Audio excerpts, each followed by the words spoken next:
خوش آمدید۔ آج ہم اسلامی خاندانی نظام کے ڈھانچے پر بات کریں گے اور اس کے لیے ایک ایسی گائیڈ کو بنیاد بنائیں گے جو گھریلو حقوق اور ذمہ داریوں کی وضاحت کرتی ہے۔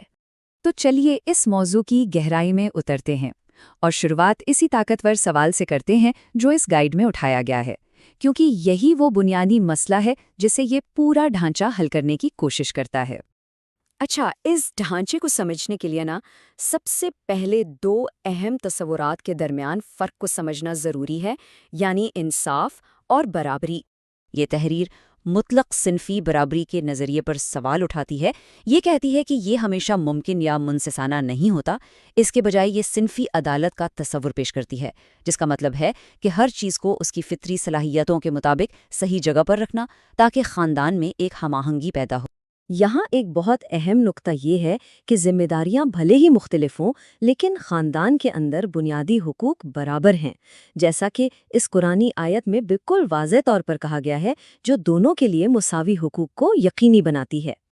اب آگے بڑھتے ہیں اور دیکھتے ہیں کہ انصاف کا یہ تصور خاندانی ڈھانچے کے پہلے ستون یعنی مرد کے کردار کو کیسے شکل دیتا ہے۔ تو مرد کو جو بنیادی کردار دیا گیا ہے وہ ہے قوام کا۔ یہ ایک جامع اصطلاح ہے جس کا مطلب ہے خاندان کا نگہبان، کفیل اور محافظ، یعنی وہ شخص جو استحکام کی بنیاد فراہم کرتا ہے۔ اس کردار میں کیا شامل ہے؟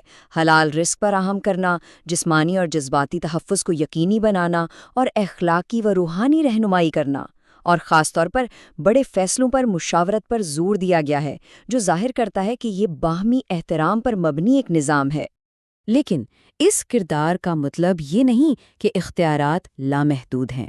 اسی تحریر میں مرد کے لیے اس کے خاندانی کردار میں کچھ کاموں سے منع بھی کیا گیا ہے تاکہ طاقت کا غلط استعمال نہ ہو، جیسے کہ بطور شوہر کسی بھی قسم کا تشدد، چاہے وہ زبانی ہو یا جسمانی، سختی سے منع ہے۔ اسی طرح رزق میں کنجوسی کرنا، طے شدہ حق مہر نہ دینا اور جذباتی طور پر لاپرواہی برتنا بھی منع ہے۔ یہ سب بیوی کے وقار اور حقوق کے تحفظ کے لیے ہے۔ اور والد کے طور پر بچوں میں فرق کرنا، حرام کمائی سے ان کی پرورش کرنا یا ان پر زندگی کے بڑے فیصلے زبردستی مسلط کرنا، ان سب چیزوں سے منع کیا گیا ہے تاکہ ایک منصفانہ اور اچھا ماحول یقینی بنایا جا سکے۔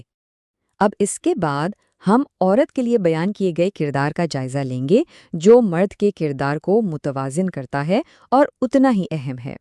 یہاں گھرداری کو ایک معمولی کام کے طور پہ نہیں بلکہ انتہائی اہمیت کے حامل ایک پیشے کے طور پر بتایا گیا ہے، ایک ایسا حساس اور اہم کردار جو دراصل آنے والی نسلوں کی تعمیر کا ذمہ دار ہے۔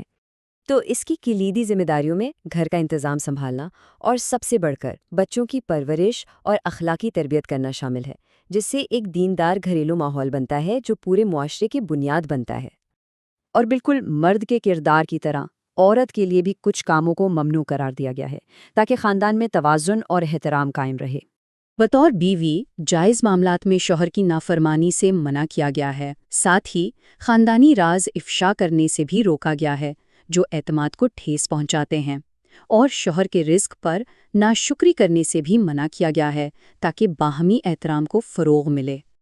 اور بطور ماں اسے اپنے بچوں میں فرق کرنے، غصے میں انہیں بد دعا دینے یا انہیں اپنے والد کے خلاف کرنے کی کوشش سے منع کیا گیا ہے۔ اس سے بچوں کے لیے ایک متحد اور محبت بھرا ماحول یقینی بنتا ہے۔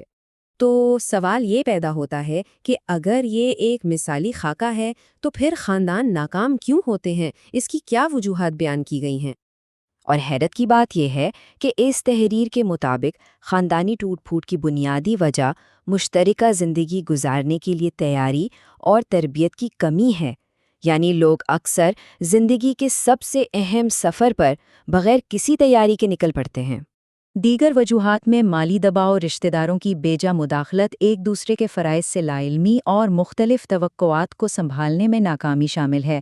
یہ سب دراصل اسی تربیت کی کمی کی علامتیں ہیں۔ اور اس ساری ٹوٹ پھوٹ کے سب سے گہرے اور دیرپا نتائج خاندان کے سب سے کمزور افراد یعنی بچوں پر پڑتے ہیں۔